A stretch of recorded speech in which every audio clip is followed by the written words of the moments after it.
You're listening to Talking to Teens, where we speak with leading experts from a variety of disciplines about the art and science of parenting teenagers.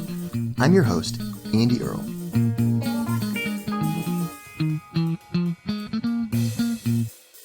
Today, we are here with Biz Ellis. She is the co-host of the phenomenally popular podcast, One Bad Mother. And she is also the author of the book, You're Doing a Great Job, 100 Ways You're Winning at Parenting.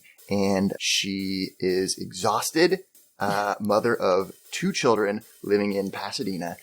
We're really excited to bring her onto the podcast today and talk to her about how to find your inner badass as a parent and some ways that maybe you're already doing a lot better job than you might think and that you can cut yourself some slack. And also really interested to talk to her a little bit about her own teenage years and some strategies that her parents used on her. So all that and more is coming up. Biz, thank you so much for being here. I'm really excited. I'm excited too. Thank you for having me. All right, I listened recently to an episode that you guys had about teenagers and kind of making predictions about what your kids would be doing when they were teenagers. And it was funny to listen to you guys kind of thinking about your kids listening to these podcasts years from now. And going back, and it's almost like a record of their lives from your perspective in this like really interesting way. But there's something fun about being able to go back and listen to these hundreds of podcast episodes that you guys have created and like this kind of narrative that exists, and going back to kind of what started it all, which was this t-shirt. And I wonder if you could just talk a little bit about the One Bad Mother t-shirt and what kind of propelled that into existence and was the impetus for this whole thing. Yes. So I had been living in Brooklyn in New York, and I had just had our daughter, Katie Bell, and I definitely was having a moment of before and after motherhood moments where I thought I was pretty cool. Then, I did sketch comedy. I went to clubs. I lived in Brooklyn. I mean, you're a single person in New York. Single, but even when I was married, we were cool. We do stuff. And then I had my daughter, and I was like, I am not cool. In fact, we had gone to go see Stephen Colbert, and the guy who warms up the crowd was like asking people what they did. And they asked my husband first, and he had this total answer ready for them. And then I had this panic attack, like they're going to ask me, and I don't know what to say because, I'm sort of on maternity leave. Do I say I'm a mom? Oh my God. Feels suddenly so uncool to say. And I was really feeling like my only options out there were like soccer mom or these sort of, crazy mom labels that didn't feel cool. And so my husband made me a t-shirt that was just black V-neck t-shirt with these like yellow letters going across it that said One Bad Mother. And I suddenly felt cool about being a mom a little bit. It didn't fix all my problems. I've spent the last 8 years still not settled in like the identity crisis I had. But the t-shirt really helped. And I just kind of thought, well, this makes me feel cool being on a subway with a kid. I feel like nothing else out there about parenting does that. So how do I make something that makes parents still feel cool about being who they are? So anyway, the t-shirt sort of stemmed the whole idea. So I love that so much. And I read through your book, which is like hilarious and it's such a blast to read. And there's one thing in here on page 84 that really hit me and felt like it summed up that same thing as what you were talking about with the t-shirt. And it says, can we stop talking about trying to get back to our quote old selves? There's nothing like pining for our pre-kid bodies, pre-kid social lives, or pre-kid creativity to make us feel depressed about parenthood. Think about it. Why would you want to go back to the person you were before? You've been there before. You're past that now. All that stuff from before, that's part of you. That's in you. Only now, thanks to your children, you're better, wiser, and tougher. You're amazing. Let's move forward. That was my favorite piece from the book for some reason. And it's something that I have been thinking about for a while. This idea that parents need to like find their inner badass a little bit. Yeah. And especially because what we deal with here is teenagers, and I'm a researcher, so I come at all this from like a scientific perspective, and I'm struggling with like, how do I put this into words? But a lot of the parents that I work with, it's like, well, what I want to tell you is that you need to just be a little more of a badass. And I didn't quite have the words for it until I found your podcast and your book. So I was wondering if we could talk about that a little more. I kind of want to jump right in and say, I hear you say, you know, like when you're dealing with teens, you know, to find your inner badass. But I think what I struggle with is by the time my kids are going to be teenagers, which with my oldest is not too far off, I feel so... Yeah, she's 8 now? Yeah, she's 8. I feel so beaten down by all the like baby and toddler and sort of preschool and elementary years are all about, we were just talking on the show about like, you want to give your kids independence, but there's a stage where they just developmentally don't understand independence. And then by the time you're ready to start letting them do the independence, you want them to do it. You're so like habitually trained to say, put on a coat for God's sakes. You know, I don't understand how by the time you have teenagers, I could still feel cool because I would just be like, I'm so tired. Are they sleeping? I'm so happy they're sleeping. I'm so tired. I feel like I've spent the last, you know, X amount of years trying to let them be independent while at the same time help them figure out how not to be uncomfortable in the world. That's a lot. How's it working out for you? That's a lot for me to think about. But you know, isn't that life, Biz? That every phase has you feeling like you just had it figured out a second ago, and now this new wrench just got thrown in, and God darn it. And I feel like that kind of is parenting, and especially kind of teenage years here. So I thought it was interesting that, you know, sometimes something external can really change how we feel internally, you know? And I just love this image of you like finding this t-shirt that then solidified this kind of identity for you or something, or like made it okay to be a mom and to be kind of like your own version of it. There's another thing in your book that was a cool idea about being you. I think it's just such a healthy message that finding your inner badass needs to come from a place of empowerment and confidence. And so one of the things that you guys do like consistently on the podcast and all throughout the book is like, you know, recognize when parents are doing a great job and kind of give them props about, you know, those like day-to-day things that we do every day. You had a great idea in your book about, hey, instead of making a to-do list today, make a did-it list. Yeah. Then we're wondering at the end of the day why we're so tired and why we didn't get anything done. And it's like, well, you did a million other things that we just take for granted as not countable, is not worthy of being counted, when like remembering to get the groceries, remembering all the appointments, remember getting your kids to all the events they've got to get to. Oh yeah. There's like, I mean, but we don't put that on the to-do list, that we're remembering all those things and that we're balancing all those things. And then we beat ourselves up for, you know, not calling the cable company or not making that doctor's appointment for ourselves, when instead we should be like, oh man, nailed it. I nailed like all this stuff today. And eventually I'll go get a health check for myself. Right? Because like if you have a to-do list and then stuff comes up during the day, then there's an aspect of it feeling like you failed to get the stuff done. We just don't put most of it on the list. That's just it. Yeah. The things that make it to the list are sort of like really the C-level things that have to get done, because everything else we're just doing so much of. We just don't write it down. Because we're not going to feed our kids. Yeah. Like, it's just, I don't have to write that down. I got that. Somebody's going to pick them up. Right. Check. Yep. In fact, you are so competent at these things that you don't even have to write it down. That's right. That is, you have graduated from the to-do list. Yeah. That's why I feel like Teresa and I are constantly saying people should just be high-fiving each other in Target or on the, like wherever, all the time. Like I'll be in the car and I'll see like a parent with a kid and all the groceries. And I just think, I don't know why, but to me that image is always like, that was the hardest thing that person had to do today. Good job. You got all this You stuff, go, Mom. And you did it with somebody with you, and like you did it. And it's not what you wanted to do at all today. Good job. You know, like no one's going to the cocktail parties or, you know, hanging out with their friends and saying, you know what I did today? I went to the store and I got everything on my list. I didn't forget everything. And I actually had my wallet with me. That was a big plus. I didn't accidentally steal something because I forgot it was in the bottom of the cart. Like that whole list, everybody would be like, "You're the worst. Why are you talking about this?" Right. My kid did not throw a tantrum in any of the aisles. I just want to throw that out there. Yeah, but when I think about teens, I do have this hilarious image of teens, and I know mine are going to be like the worst.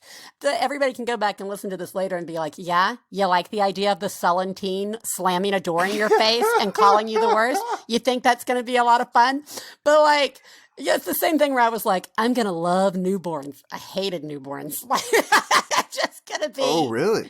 Oh, I was not a good, I mean, I was fine. Everybody's alive and, you know, love my children and stuff. But like, I didn't naturally take to newborns and to little babies. I'm better with slightly older kids. Everybody's got their thing, I think. But that's just it, is that the pressure is you're supposed to like enjoy all the parts of it.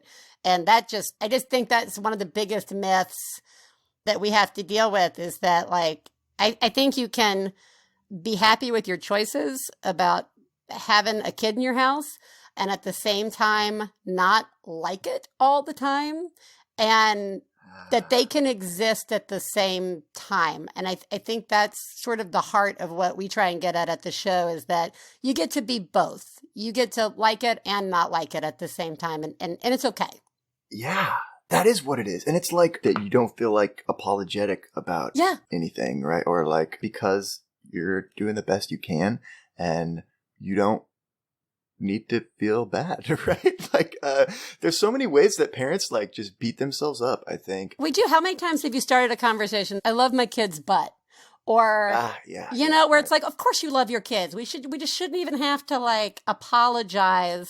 Like we make a huge list of things before we talk about what's bothering us. Like, I'm so tired, or, you know what, I haven't gotten enough sleep. But the assumption should be everybody's doing their best and loves their kids and didn't marry a jerk. And, you know, we're all trying our best. Now, it's okay to also say you're not having a good time with assuming that you're a monster. And one of the things we talk about is just how easy it is to feel like somebody's doing it at you. If they're doing really well at something, that somehow it's a reflection that you're not doing a good job, or if they're doing a bad job, that it's a reflection that you are the best and they're a monster. And it's not either of those. Right. Even though that's a voice that's easy to get stuck in your head. And so as listeners, we have to be like, it's okay for you to say that you just want to go out for milk and maybe not come back right now. I know that doesn't mean you're actually going to do it. It's okay.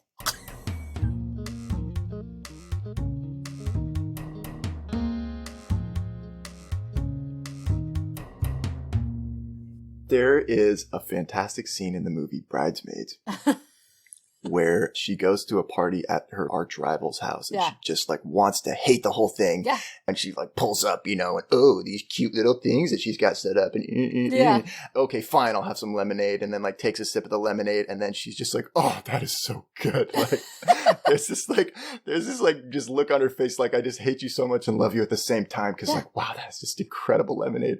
It really is what it made me think about when I read this part of your book about doing it at you. And it's like, you know, she didn't throw this big party like because she hates you, right? Yeah. It's like to be nice to the girl who's getting married. Like we just like make everything about us, and it's hard not to, but we do, right? We feel like the delicious cake that we ate at the party that the mom baked herself, that we don't have time to bake a cake ourselves. And so why you got to do that, lady? Like, yeah, it's just cake. Cake is delicious. It's just cake.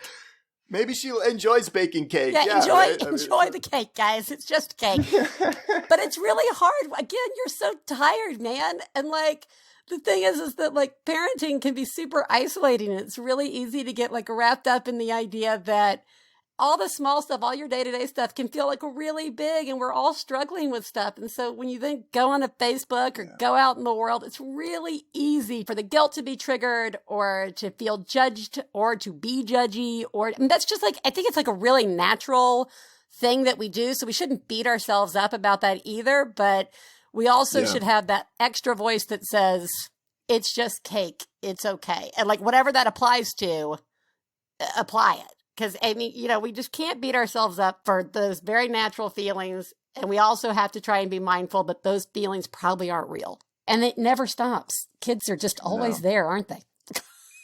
And, we can just remind ourselves, hey, I look really good on Instagram too. Yeah, exactly. Exactly. You can curate your life however you want out in the world, guys. Yeah.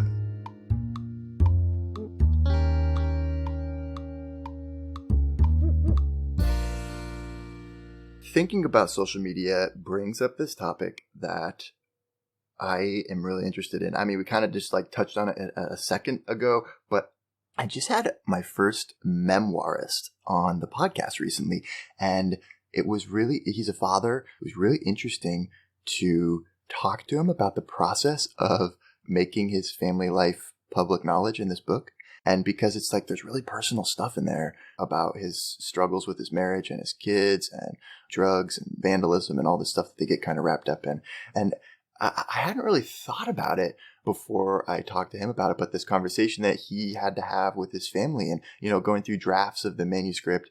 And it makes me wonder about, this podcast that you guys do. A lot of times you talk about very, personal things from within your family. And you guys have a kind of cheeky little intro to the podcast that kind of is a disclaimer a little bit.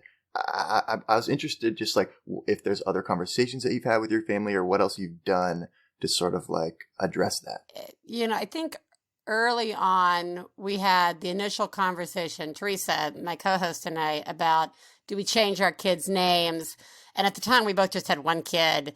And Teresa's husband, had been doing a podcast and, a show for years and had already said their child's name. So it felt like you couldn't just suddenly go on and be like, but now we're talking. I mean, stuff was already out there before we started our show. Yeah. And so though it was so funny, we were hanging out last week. We were in Chicago having done a live show and we started talking about it again and literally couldn't remember why we had made that choice. And then we had to kind of walk through it and go, oh yeah, because as the kids get older and as issues change for each of us, we do start to think, how long do we want to do this? When is there stuff we just don't want to talk about? And I think we've always tried to keep the show about how we as the parents are wrestling with sort of the emotional effects and the identity effects of having kids.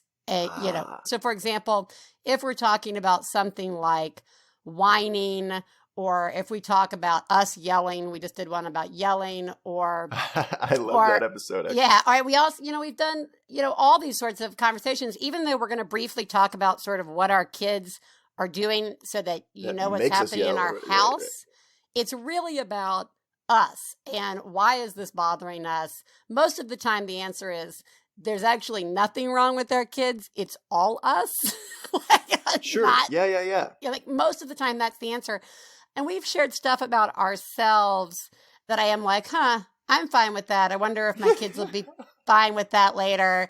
And then in terms of our partners, to speak for myself, my husband, Stefan, usually if it's going to involve him, I'll check with him first before we go on. There are a few things I've taken out post-recording where I'm like, you know what, I can still have the conversation without saying X, Y, or Z, like I said in the show. I can take that out. Oh, I see. Yeah, it doesn't lose the whatever I was trying to get across. Right. If my main thing is, for example, we did a show on resentment, partner resentment, right? How easy it is for that resentment to build up, and you have to remind yourself that you didn't marry a jerk. And they didn't marry a jerk either, which is really actually very hard to remember sometimes. I was able to have that conversation without saying, we actually have a big thing about not wanting to beat our partners up. There are plenty of places on the internet and out in the world for you to be like, my partner, is the biggest man baby or what. I cannot stand man baby. I cannot stand it because you know what? Most of the time people are doing the best they can too.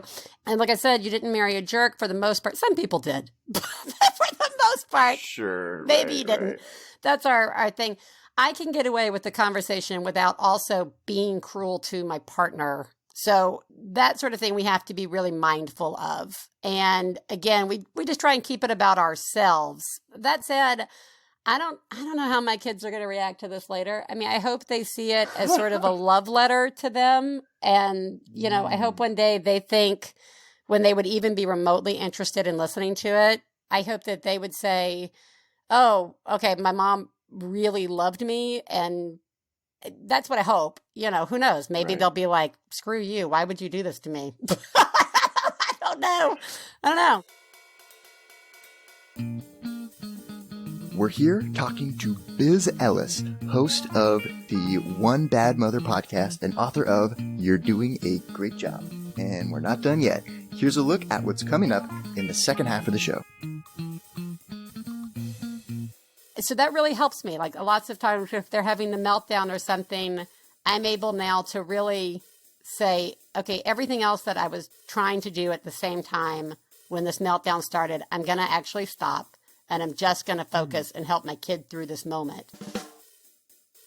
I think humor is really important in terms of coping. It definitely pulls me back lots of times. Like if I'm headed down like a yelling path, everybody needs to get in the car. Why aren't you? You know, like when I'm heading down that path, I can suddenly switch it just tone wise from scary mama to, okay, now we're all laughing.